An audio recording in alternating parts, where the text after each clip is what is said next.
कर्नाटका के धर्मस्थला में एक मंदिर के पास एक आदमी गुजर रहा था। तभी अचानक उसे झाड़ियों के बीच एक अजीब सी चीज दिखाई देती है। उस दौरान वो उस चीज की ओर भागता है और वहां जाकर उसने कुछ एक ऐसी चीज को देखा जिस टाइम उसने तुरंत पुलिस वालों को कॉल की। पुलिस वाले तुरंत वहां पहुंचे, लेकिन जैसे ही पुलिस वालों ने ये चीज देखी सभी के सभी शॉक्ड रह गए थे, क्योंकि उन सभी पुलिस वालों ने अपनी जिंदगी में कभी भी ये चीज नहीं देखी थी। क्योंकि वहां पर था एक लड़की का शव जिसके ऊपर एक भी कपड़ा मौजूद नहीं था। सबसे चौंका देने वाली और सबसे बड़ी बात यह थी, उस लड़की के बीच मिट्टी भरी हुई थी। ये देखकर पूरा का पूरा पुलिस डिपार्टमेंट हिल चुका था। उसके बाद वहां कुछ कपड़े मंगाए गए, लड़की के ऊपर कपड़े डाले गए। उसके बाद इन्वेस्टिगेशन शुरू हुई और उसके बाद ऐसे ही एक आदमी को गिरफ्तार किया गया और उस आदमी को 15 सालों की सजा सुनाई गई। लेकिन जैसे ही उस आदमी के 15 साल पूरे हुए तो सुप्रीम कोर्ट द्वारा एक ऑर्डर पास किया जाता है, जिसमें यह पता चलता है कि इस इंसान ने तो 15 साल पहले उस लड़की के साथ कुछ किया ही नहीं था। दरअसल वो इंसान एक पागल इंसान था जिसे पुलिस ने जबरदस्ती पकड़कर इस केस में डाला और उसको 15 सालों की सजा करवा दी। और ऐसा होते ही सारा मीडिया पुलिस वालों के पीछे भागने लगा और लोग सोच रहे थे कि आखिरकार जो भी उस लड़की के साथ हुआ उसका असली मास्टरमाइंड कौन था।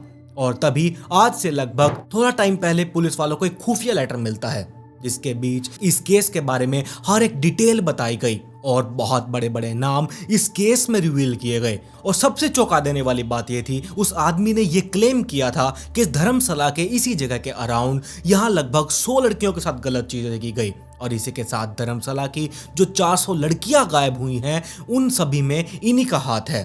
तो चलिए डिटेल से जानते हैं कि इस केस का मास्टरमाइंड कौन था और उन 400 लड़कियों के साथ उन्होंने क्या किया। और भी बहुत सारी चीजें इस लेटर के अंदर आप लोगों को देखने को मिलेंगी। तो चलिए केस को स्टार्ट करते हैं। वेलकम बैक, मेरा नाम है करुण और आप देख रहे हैं नाइट फाइल्स पॉडकास्ट। 2025 जुलाई का पहला हफ्ता पुलिस स्टेशन के अंदर एक खुफिया तरीके से एक लेटर पहुंचता है और उस लेटर में बहुत सारी चीजें लिखी हुई थी। इसी के साथ कुछ फोटोग्राफ्स भी ऐड किए गए। जैसे कि पुलिस वालों ने इस लेटर को ओपन किया तो उसके अंदर कुछ बहुत गंदी तस्वीरें थी और ये देखकर सारा पुलिस स्टेशन हिल चुका था। जिसके बाद लेटर को रीड किया गया और सारी चीजें इस केस के बारे में सामने आई। दरअसल जिस इंसान ने इस लेटर को लिखा था उसने क्लियर टू क्लियर बताया कि 1995 को धर्मस्थला के इस मंदिर के बीच इसकी जॉब लगती है। इसका काम था मंदिर के अंदर सफाई करना और वो इंसान अपनी इस जॉब को बहुत अच्छे तरीके से कर भी रहा था। लेकिन ऐसे ही अचानक एक दिन उसका सुपरवाइजर उसके पास गया और उसे कहने लगा कि नदी के पास एक लड़की पड़ी हुई है, उसे छुपा दो, जाओ वहां जाकर उसे दबा दो। ये चीज उस आदमी को अजीब नहीं लगी।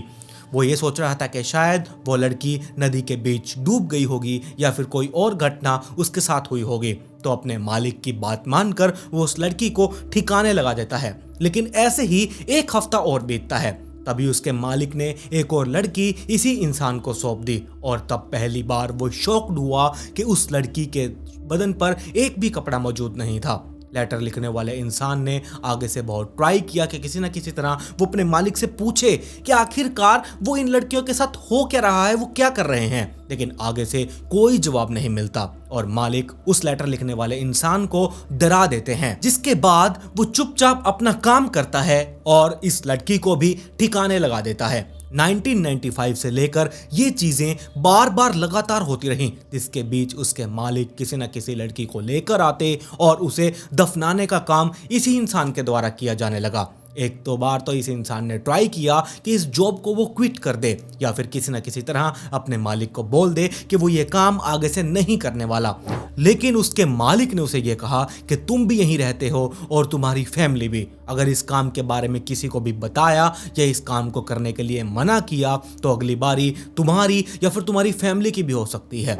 इसी के साथ कई और हफ्ते बीतते हैं और धीरे धीरे धर्मस्थला की और लड़कियां भी गायब होनी शुरू हो जाती हैं, जिसके बारे में ना तो पुलिस वाले जानते थे और ना ही लोकल लोग जानते थे। सभी यही सोच रहे थे यहाँ कोई भूतिया चीज मंदिर के आसपास रहती है जिसके बाद उनकी बहु बेटियां गायब हो रही हैं। लेकिन इन सभी चीजों के बारे में तो ये इंसान जानता था जो खुद अपने हाथों के साथ ही सभी को गायब कर रहा था। धीरे धीरे इन लड़कियों की गिनती बढ़ती जा रही थी। जब भी उसका मालिक किसी न किसी लड़की को लेकर आता तो उस इंसान को पता चल रहा था कि उसे उसके साथ कुछ गलत चीजें की गई हैं और इन सभी चीजों के बीच उसका मालिक और कुछ बड़े लोगों का हाथ है। अगर वो किसी को बताएगा तो अगला नंबर उसका ना लग जाए। इसी डर के बीच वो चुपचाप अपने काम को करता रहता। लेकिन ऐसे ही एक दिन एक बहुत बड़ी खबर निकल कर आई जिसके बीच ये इंसान पूरा का पूरा हिल चुका था। इसे पता चला जो उनके रिलेटिव थे उनके बीच से एक लड़की गायब हुई जिसके साथ इस इंसान का भी बहुत ज्यादा प्यार था और गायब होने के कुछ ही दिनों बाद उसके मालिक इस लड़की को भी लेकर आ चुके थे और उसे देखते ही ये इंसान रोने लगा।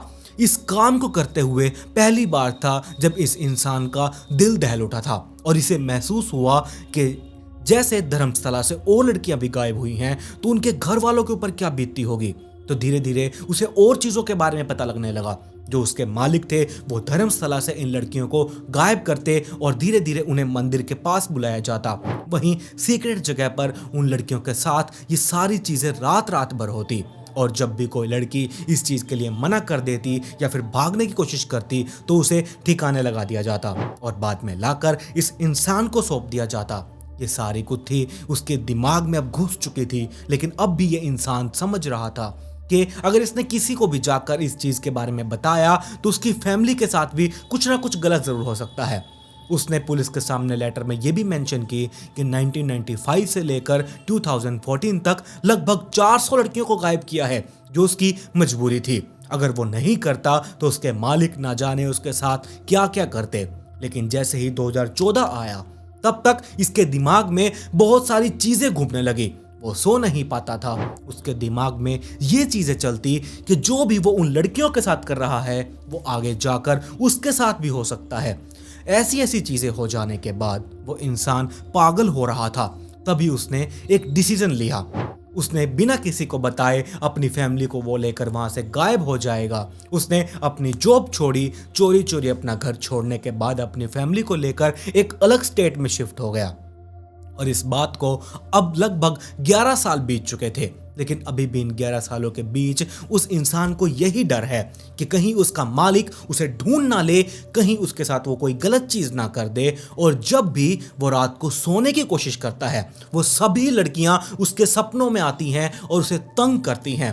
उसने पुलिस वालों को उस लेटर के बीच ये भी मेंशन किया कि जब उसने जिस जिस जगह भी लड़कियों को दफनाया है वो खुद आप पुलिस वालों के साथ जाएगा और एक एक को वो पुलिस वालों के हवाले करेगा। उसे लगता है कि इन लड़कियों का अंतिम संस्कार नहीं हुआ तो वो लड़कियां अभी भी उसके आसपास भटक रही हैं। लेकिन सबसे बड़ी पुलिस की डिमांड ये थी कि इन सारी चीजों के बीच वो किसी भी जगह पर उसका नाम रिवील ना करे। उसके बाद उसकी और उसके फैमिली की जान बच जाएगी। और वो लेटर लिखने के बाद पुलिस वाले उस इंसान के टच में आए और वो पुलिस वालों के साथ मिलकर सभी लड़कियों को पुलिस के साथ ढूंढने में मदद कर रहा है। अब यही बात आती है, ये 400 केसेस हुए, 400 लड़कियां गायब हुई यहां से।